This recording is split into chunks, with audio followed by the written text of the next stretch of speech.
lagi di kanal saya Andre Vincent Wenas menyikapi apa yang terjadi antara Kaesang dengan Felicia ya.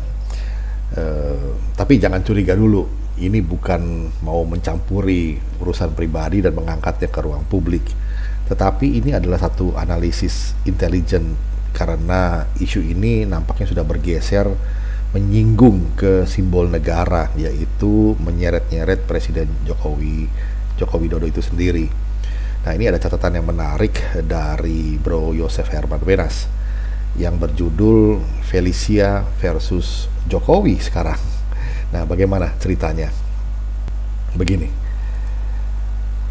sahabat, ini perlu peringatan dini dulu atau kafeat atau peringatan awal bahwa video ini, catatan ini bukan mau mencampuri urusan pribadi sekali lagi.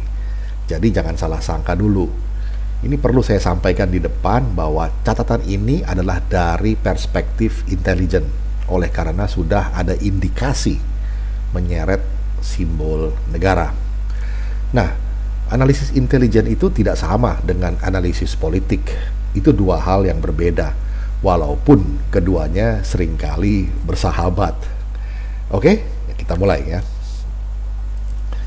Nah, persoalan Felicia Kaesang ini persoalan orang putus cinta biasa antara dua orang pacaran yang memproyeksikan suatu perkawinan. Entah nantinya jadi kawin atau gagal kawin, itu hal yang biasa saja. Dan lagi pula dari sudut hukum, sejauh ini juga belum ada unsur pidana material. Faktanya, Felicia juga tidak pernah mempidanakan Kaesang. Nah, yang luar biasa adalah terbentuknya suatu pola korban penzaliman yang go public terus-menerus dilakukan oleh kubu Felicia.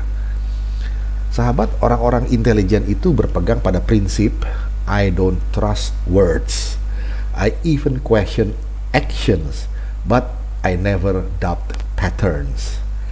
Jadi, melihat suatu pola itu penting.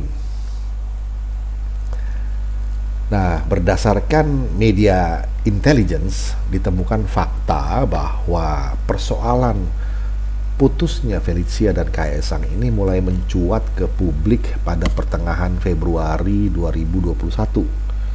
Sampai hari ini 27 Mei waktu tulisan ini dibuat, ini belum selesai juga.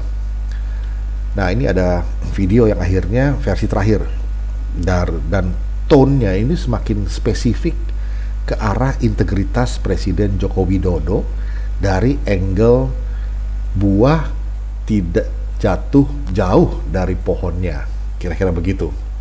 Nah, ini linknya saya sampaikan di situ.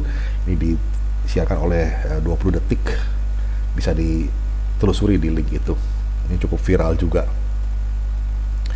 Nah, jadi sudah 4 bulan lamanya, and I never doubt patterns. Pola lines to take-nya itu bergerak dari Kaesang sebagai subjek pelaku ke Joko Widodo ikut bertanggung jawab sekarang ini. Nah, kita lihat ya, udah ada pergeseran pola nih. Karena belakangan ini arahnya sudah ke Joko Widodo yang adalah Presiden RI, maka sangat wajar bila dilakukan suatu situation analysis. Kenapa Felicia memelihara atau maintaining isu ini? Apa motifnya? Apakah sepenuhnya soal gagal move on dari seorang gadis biasa begini? Nah, bagi seorang intelligence itu harus mempertanyakan seperti itu. Ataukah ada, nah ini tanda kutip, gadis-gadis lain di belakangnya? Nah, yang dimaksud dengan gadis-gadis tanda kutip ini tidak peduli kelaminnya itu wanita atau pria, usianya muda atau tua, bahkan mungkin sekali gadis-gadis tanda kutip ini ada bintang di pundaknya atau punya payung parpol atau ormas tertentu. Yang penting bagi gadis-gadis tanda kutip ini, Felicia jangan berhenti mencitrakan pembelaan kepada wanita yang lemah dan sedang dizolimin. Mana Felicia itu keturunan Tionghoa dan Kristen lagi, udah double minority, triple minority, dan dizoliminya oleh siapa? Ini pertanyaannya, ini yang jadi sasarannya. Padahal sahabat Indonesia, siapa yang berkepentingan agar Felicia maintaining isu ini? selain keluarganya sendiri? Siapa pihak-pihak lain yang berkepentingan itu? Nah, sebetulnya kan gampang saja kalau saja Felicia itu spesifik soal bentuk pertanggungjawaban seperti apa sih yang diharapkan olehnya. Entah apakah minta dikawinin misalnya, minta ganti rugi, atau minta saham. Barangkali persoalan jadi lebih mudah begitu. Tapi kan tidak, selama ini tidak disampaikan apa bentuk pertanggungjawaban yang jelas spesifik begitu. Demikian kira-kira yang harus menjadi PR para intelligence kita untuk menjawab itu. Sekali lagi, sebagai penutup perlu saya luruskan bahwa pendapat saya dari perspektif intelijen oleh karena sudah ada indikasi menyeret simbol negara. Analisis intelijen itu sekali lagi tidak sama dengan analisis politik. Itu dua hal yang berbeda walau keduanya seringkali sekali lagi bersahabat. Kalau soal etika, saya kira perspektifnya sama sahnya dengan mereka yang berpendapat bahwa persoalan pribadi tidak etis dibawa ke publik.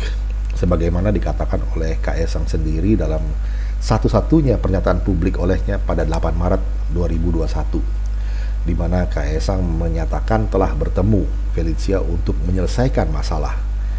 Namun yang terjadi adalah komunikasi satu arah, atau konkretnya Kaesang dimaki-maki, bahkan di publik beredar informasi Felicia telah menyinggung perasaan Kaesang yang membawa-bawa nama ibundanya. Itu kan video yang dulu. Dari sisi komunikasi publik pun sah kalau menilai bahwa kesalahan kubu Kaesang adalah hanya satu kali memberi pernyataan publik pada 8 Maret itu. Sedangkan kubu Felicia berkali-kali. Nih, silahkan dicek sendiri, bisa ditelusuri di jejak digitalnya. Nah, sahabat, di mata para hakim tanda kutip dunia maya ini, oleh karenanya apa yang etis dan tidak etis dalam persoalan ini tergantung pada seberapa banyak suplai pernyataan atau informasi yang diberikan oleh salah satu pihak. Kalau salah satu pihak diam saja atau kurang menyuplai informasi, maka bagi netizen dialah yang tidak etis. Sehingga kita bisa mengatakan di zaman ini nampaknya diam bukan lagi emas. Demikian catatan dari Joseph Herman Wenas yang ditulis di Jogja 27 Mei 2021. Kita jumpa lagi di session berikutnya.